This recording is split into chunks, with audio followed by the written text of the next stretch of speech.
गाजरें घुल मिल गए।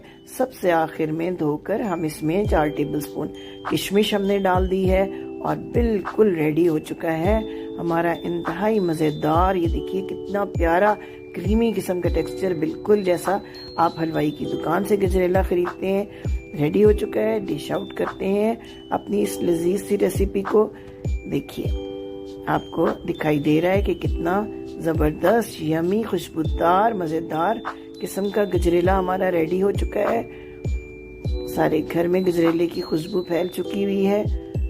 ये सादा, आसान और बहुत कम वक्त में बनने वाली रेसिपी है। चावल, दूध और गाजरें एक साथ कुक करनी रखें और देखिए कितना खूबसूरत मज़ेदार किस्म का हमारा गजरेला हो चुका है रेडी कम वक्त में। जब आपको ये डिश अपने मेहमानों के लिए तैयार करनी हो तो झटपट हमारी इस रेसिपी को आजमाएं। Thank you very much. अल्लाह हाफिज़।